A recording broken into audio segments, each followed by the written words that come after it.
Sam talks about spotting and auditioning.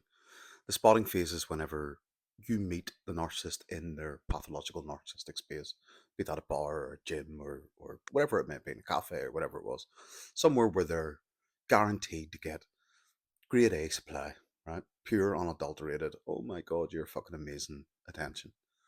And you met them in that space, okay? And whenever they first saw you, they weighed you up. They went, okay, you're good looking, maybe you've got a bit of money.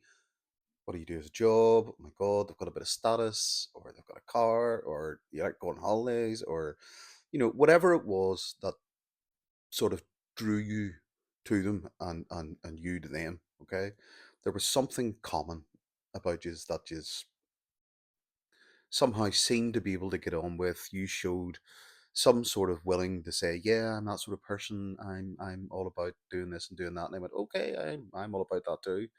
And that became the end. Okay. And then in the love bombing phase, which was really about convincing themselves that you were the one for them, they just lavished you with attention and praise.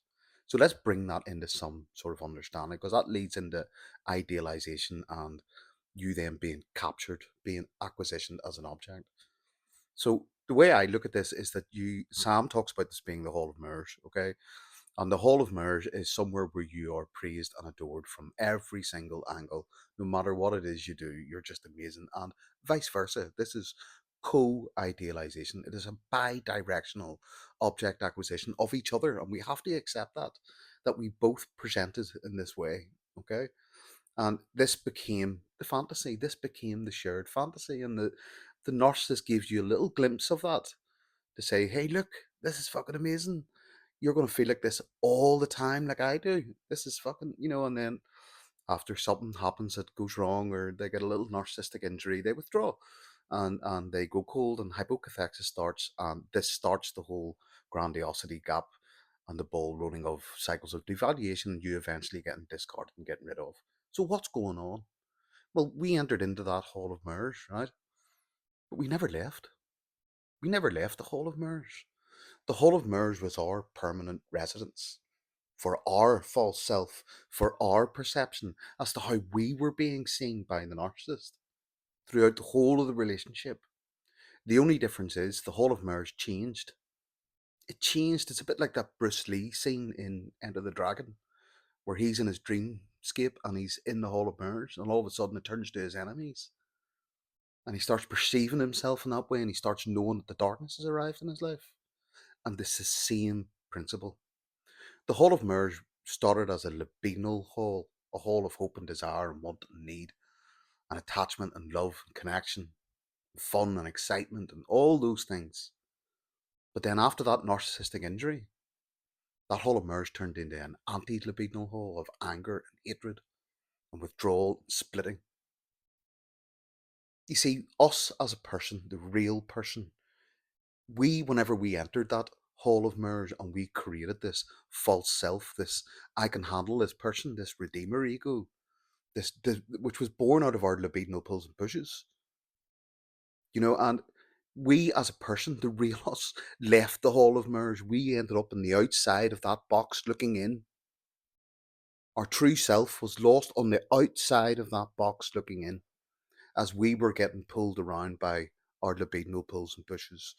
We brought animation to this false self. We gave it libidinal pulls and pushes. It became a significant, symbolic sort of person within our life, persona within our life. And the narcissist took advantage of this.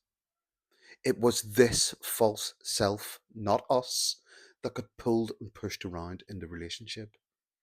And as the perception of us changed from being ideal to not being so ideal to then becoming bad, our internal perceptions then became that because we were them. We were merged to them. Okay? Just like the false self was merged to the fictional sense of mother, us ourselves, we merged the false self of the narcissist to our false self. It became us. The perceptions was through their gaze. Through their gaze. Let's think about this. Because a mother attunes their child through their gaze. Non-verbal communication that happens for the first 2 years of our lives. It's biologically imprinted into us. And we are now reflexively thinking how they see us. I am thought, therefore I become. Think about this. We are being shown who we are via somebody else's gaze. And we are looking at ourselves through somebody else's gaze. And it was vice versa. They were doing the same. They were seeing themselves through our gaze. But they couldn't handle and don't listen to emotions, positive affect, love, vulnerability, all those things. They can't be had. And let's reiterate this point about the bad object. They don't avoid being the bad object. They just can't be associated with being a bad object because it aligns them to their mother, who they were trying to avoid in the first place. And they're looking for a good enough mother to replace them. So as soon as you're not a good enough mother, you become the bad object. But they've been reflexively putting that into you. This narcissistic introject, which they've been projectively identifying into you, and then reflexively we've been picking up all their perceptions through their gaze, through the non-verbal communication. This has had a devastating impact on the self-concept of the false self that we created to survive this relationship. That's what we're living through.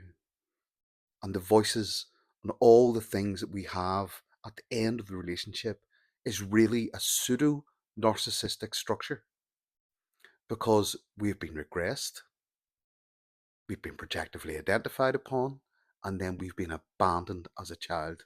So it leaves us with a narcissistic structure, except it's not real. It's a pseudo narcissistic structure that we have taken on top of a false self that doesn't exist. We are literally living in a fucking dream, a nightmare. And to wake ourselves up out of it, we need to stop looking in the mirror, not seeing through their gaze anymore. We need to see it through ours. We need to see it through our gaze. We need to awaken our own soul again. We need to stop. We need to pause. We need to listen to ourselves, because we are banging on the outside of that hall of mirrors, dying to be heard. But all we can hear is the noise inside, the reverberating, ruminating noise inside that hall of mirrors. It is a sealed box. Okay? It's porous on one side, it's incredibly hard to get into in the other, but it can be done, because it's about stopping those voices. It's about challenging those voices. It's about bringing truth and reclamation to that truth. And you can do it by deprogramming, by reverse engineering all that inversion. Please go to Sam, listen to what I'm saying to you, share this message. You know, my page is tiny. It gets held back by a certain person on here, Stuart Gauntlet, Charlie Chalk 12. He keeps attaching himself to my account. This needs to get out, because I'm telling you exactly what's going on in a narcissistic relationship and what's happening to your brain. Sam's been trying to tell us for a long, long time. I've just found out the inner workings of it by reverse engineering my collapse and putting it down through object relations, which I understand. Trust me. Peace out. Loads of love.